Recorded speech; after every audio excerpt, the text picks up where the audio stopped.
A new study shows that creative writing among school children under 12 years old has taken a concerning turn. Gone are the days of fairy tales, of dinosaurs and all of that, when an analysis of 44,000 stories shows that more common themes for writing include gender fluidity, transgenderism and Gaza. Researchers from Oxford University Press reviewed stories submitted by children aged 5 to 11 to the BBC Loving's 500 Words competition. It concluded that stories this year addressed themes of gender and noted a 20-fold rise in mentions of Gaza. Well, my panel is still with me, Nigel Nelson and Michael Brown.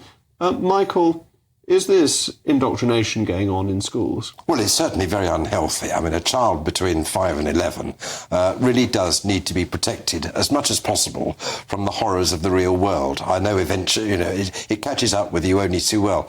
I remember, it was a long time ago, being that age, and I hadn't got very much beyond noddy and big ears and all the rest of it. But I think a child's childhood should be as idyllic as is possible. Now, it's bad enough with all the horrors of poverty in single-parent families that make childhood difficult. But I have a horrible feeling that this is being encouraged by the educational establishment. We do have a thing called the Secretary of State for Education. What does she do all day? Well, it's a very good question. Nigel, what do you think she does all day? I think that this is really good news. I mean, what this is showing is that children are actually aware of the world around them. And should we celebrate that rather than criticise it? And if they're going on about transgender issues, maybe us in the media should stop banging on about them quite so much, which is obviously encouraging them. But the fact that I read some of the things that they'd written, and they're really mature, they were very, very coherent. If they're doing that, if they know what's going on in the world, that's good. It's a bit odd to be writing about transgenderism if you're a 10-year-old, isn't it? Well, but they're obviously hearing it all over the place, and they know it's a controversial issue. The same way with Gaza. They're actually hearing it on the news. So these kids are actually listening to the news. They may pick it up differently, TikTok or something like that. And what is going to happen in about 10, 15, 20 years? We are going to have a thalidomide-style scandal on our hands when people who are being encouraged to go down a particular road by all this kind of nonsense are going to have their lives absolutely ruined. And I cannot understand what this person called the Secretary of State for Education does all day.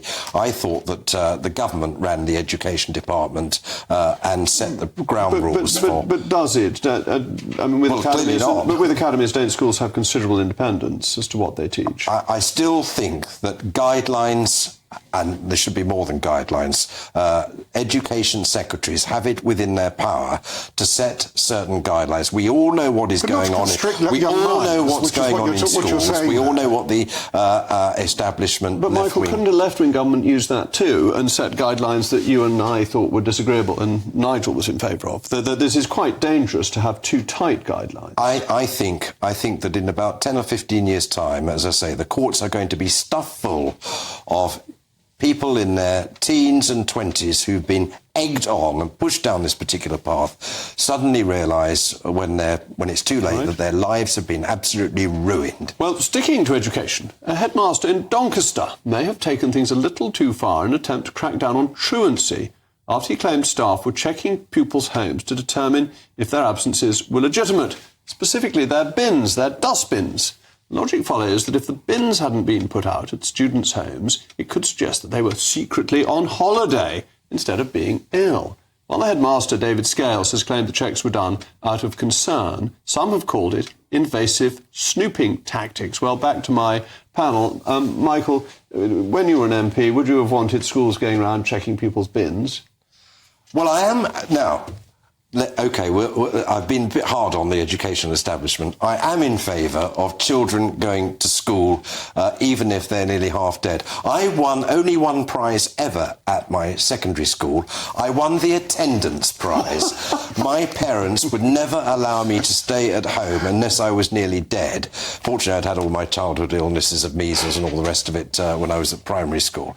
But I am on the side of teachers in wanting to get children into school And so checking the bins. I rather doubt whether Doncaster is the kind of place where they're actually going on lavish holidays somehow. I suspect, to be fair to the schools, there probably is a high degree of truancy, and I'm on the teacher's side on that. Right, I think there's something that I'm not very keen on people checking bins. I once got a letter from a constituent who had a look at my dustbins and said I wasn't recycling enough, which I thought was the most ridiculous letter of all the letters I've ever got from a constituent.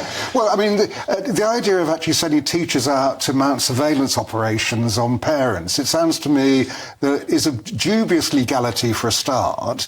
And secondly, is there not a simpler way of doing it by saying, right, we'll demand a doctor's note if children are absent over a long period of time? Well, wouldn't that seem fair? Right? But it's also a bit Inspector Clouseau, isn't it, that you're going around, you're saying, see bins. OK, I'm prepared to concede that this particular school's methodology might not be in keeping with the general spirit, but I do accept that truancy is out of all proportion to what it was pre-COVID, and I do accept that children are probably best, from the safety point of view, and apart from anything else, in schools under supervision. And to be fair to the headmaster, even if we don't think this is the best approach, he is doing it out of goodwill and concern that he really wants to make sure people are coming to school, and that's a very honourable and noble thing to be doing. No one can actually complain about the idea that children should go on holiday rather than be in school. Of course they should be in school, and about 117,000 kids don't go to school, and that's really serious. That's a 20% rise in what it was pre-COVID. So in summary, it's a rubbish plan, but well intended. That's it. Thank you, my pal.